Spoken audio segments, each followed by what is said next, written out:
am Amy, and welcome to Real Estate According to Amy. Today, we're going to continue in our lead gen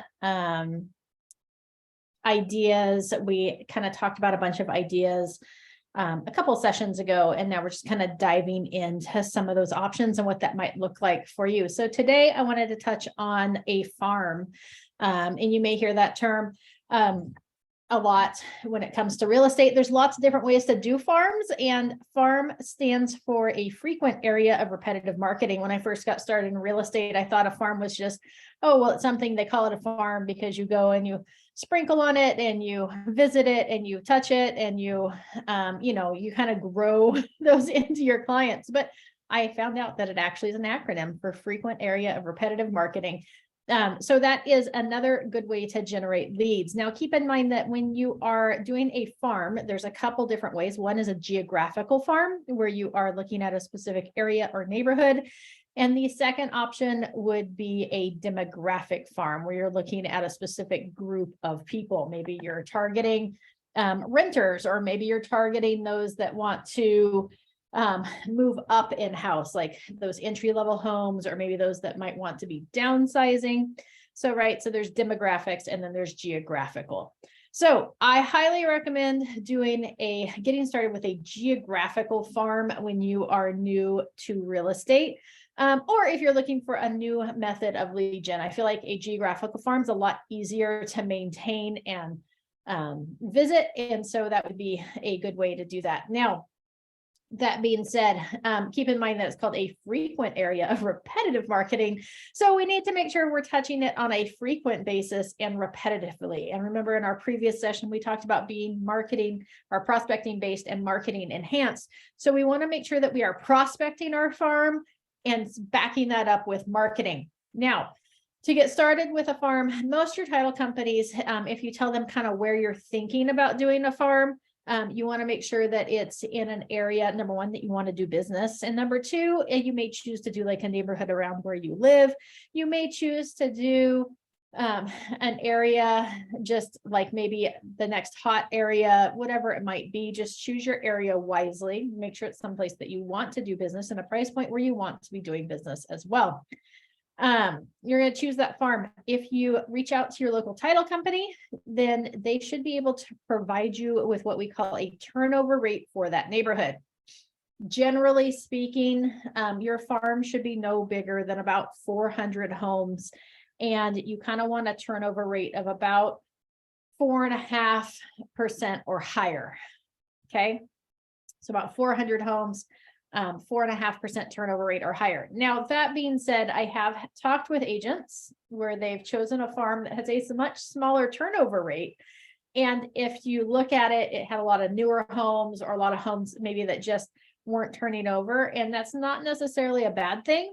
That might give you an opportunity in an area that maybe is going to become the next hot neighborhood. So I wouldn't necessarily eliminate it based on your turnover rate, but when you have like older neighborhoods or established neighborhoods where you've got a consistent turnover rate, then that aids to your farm.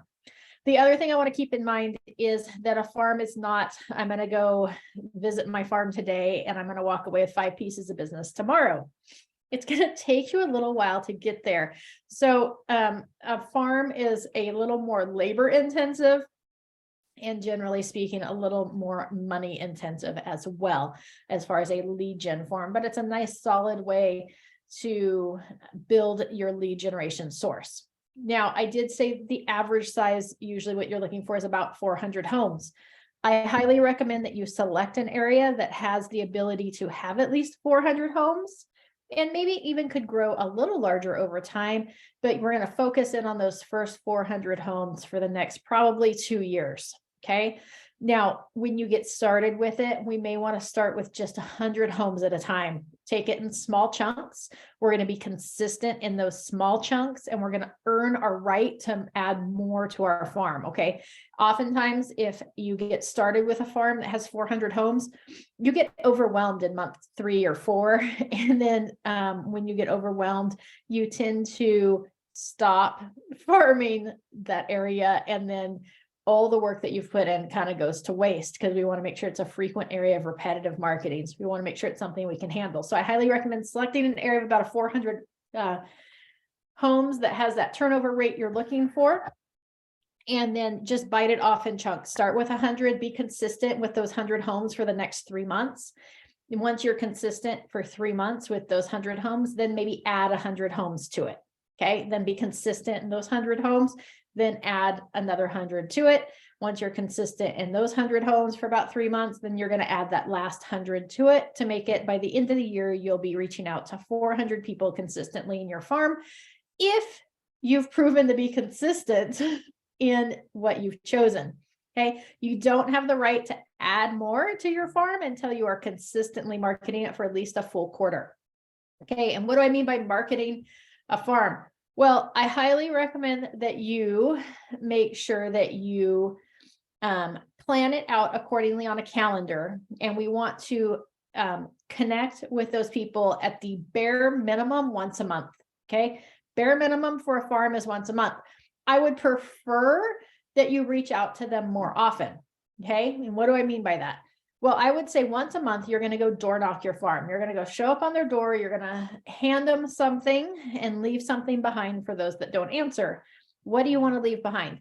Well, it can be anything, really. When we were marketing our farm on a regular basis, we were doing like a market update for all of our farm people. And then we were also so on one side, it had a market update. On the back side, it then gave some fun things that they could do that were coming up in the area over the next month.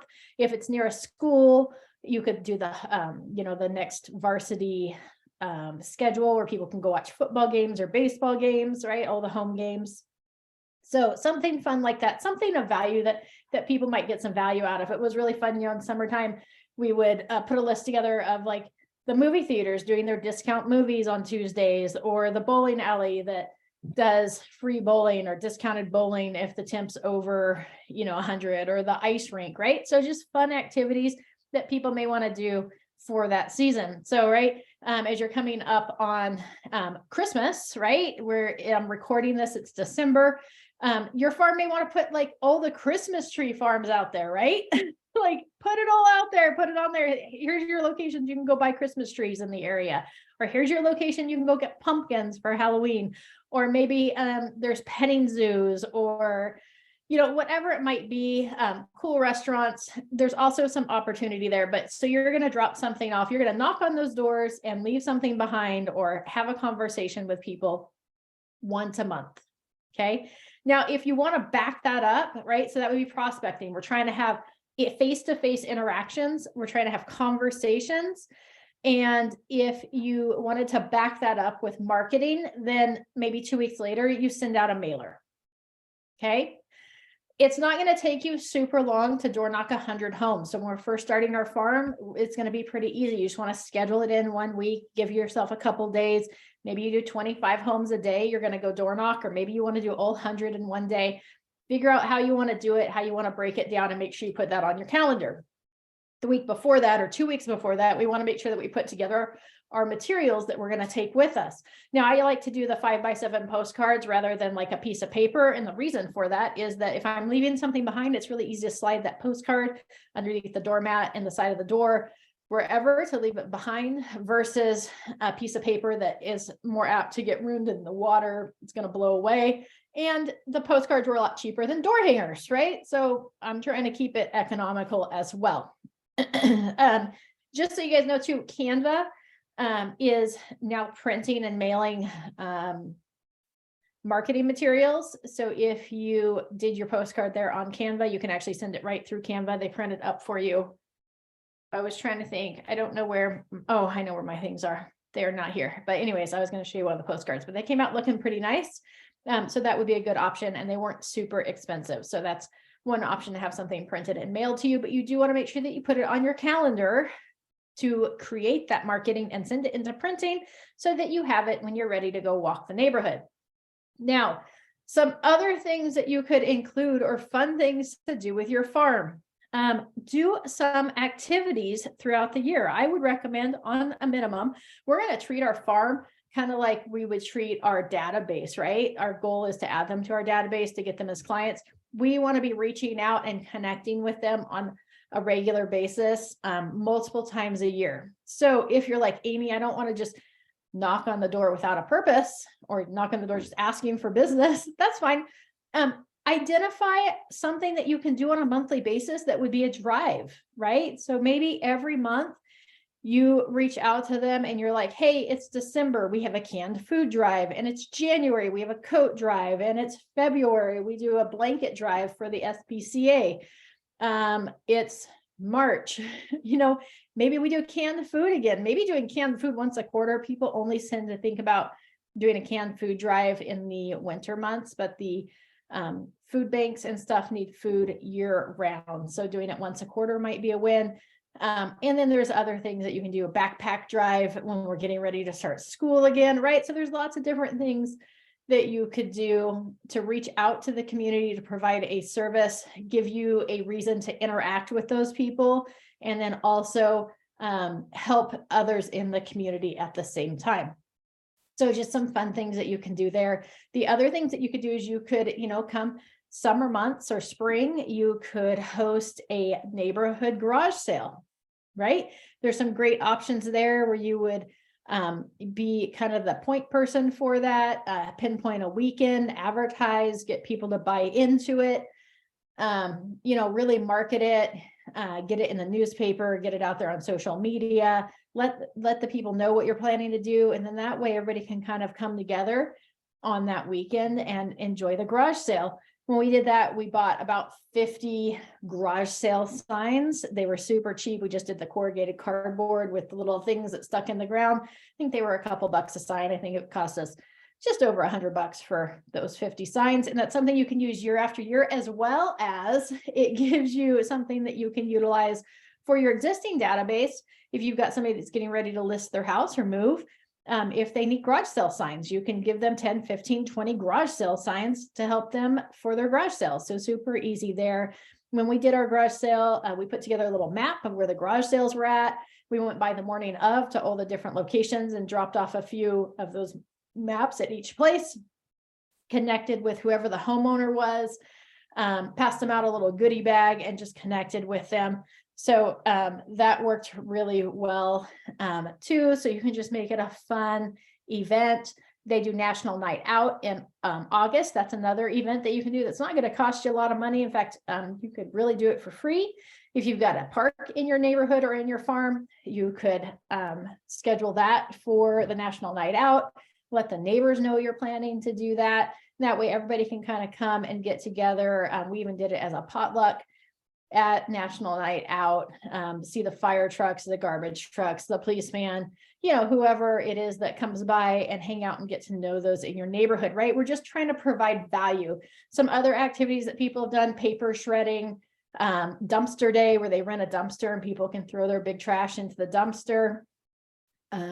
So just some really cool events and activities like that. Oh, somebody did a 4th of July parade, where they organized it with the kids, like a bike parade. So just make some fun things and get interactive and try to touch base. If you do events, that gives you maybe an ability to go by twice the month before and just remind them what the event is, or let them know that you're doing a fundraiser or a drive, right? Like a blanket drive for the SPCA. We could go by this month to let them know. We could give them a little reminder at the beginning of next month, and then we've got the actual pickup or drop off of those items. So you could do door decorating or pumpkin contests where they, whoever has the best carved pumpkins, or whoever decorates their door the best or has the best wreath for Christmas, right? So you can make it super fun and interactive. Our goal is to interact with these people, let them know that we're a real estate agent, remind them over and over, but do it in fun, exciting ways. And remember, you're going to get those people that are like, I'm never selling. Totally fine. Who do you know that wants to move to this neighborhood, right? Just keep me updated. So that's really what you're looking for. You can do an intro letter at the very beginning, just inviting people, letting them know, introducing yourself as the local expert for the neighborhood. giving your contact information and letting them know that you're going to come by on a regular basis and keep them updated of what's going on in the neighborhood. So just kind of some fun things there. Farm is a great way to get business. Again, it's going to be a little slower return, but it's going to be well worth your time, especially because it allows you to kind of pinpoint a neighborhood and really grow your business within that small area rather than running all over the state or the county or the next 3 counties, right? So it allows you to start building that business there. The goal is to get all of those people on your farm into your database initially. You can get names and numbers from the title company. Not names and numbers, names and addresses. You want to start being able to get them to register for events, sign up for things where you're going to be getting their emails and their phone numbers and stuff like that, so you can keep your database updated. Initially, you want to put them in your database as a lead, and you probably want to tag them as your farm. And then as you begin to interact with them, you have conversations with them as you're walking around, then we're going to move them over to contacts. Okay, so I hope you found this helpful. Your goal, like I said, is to ultimately your goal is to get a 20% market share in that farm. You're probably never going to get 100%, although you might if you are really fabulous and good. And so initially, you want to make sure nobody's got the market share in that area in which you want to do business. So the easiest way to do that is to pull up your MLS, pull up the sold listings over the last year, and make sure there's not any one agent that has the majority of those listings. And the other way is on that first time when you go around and you let them know, introduce yourself as an agent, maybe you're their neighbor, whoever it is, and ask them if they've had any other agents come by and knock on their door recently. And if they're like, nope, we haven't, or if they're like, oh yeah, this one agent comes by all the time and keeps us updated, pick a new farm. Okay, don't compete with somebody else already doing it. Pick a new farm. But if they're like, no, we don't have anybody, and you've got the Barry stats show that you don't have anybody, then take over that farm and run with it. Your farm is a great area to host open houses in. That's where I'm going to look first. If I need to host an open house and I don't have a listing, I'm going to look in my farm first so that people begin to see my face. They recognize me. They see me walking the neighborhood all the time. We're having conversations, and they're really just seeing me as that neighborhood expert. Okay, I hope this was helpful. If you have any questions, feel free to comment below. I'm happy to respond to those comments. Feel free to reach out to me if you need anything else, and I look forward to seeing you on the next video. Please make sure you like and subscribe to the channel, like this video, subscribe to the channel, and share it with your friends. I hope to see you soon. Have a fabulous day.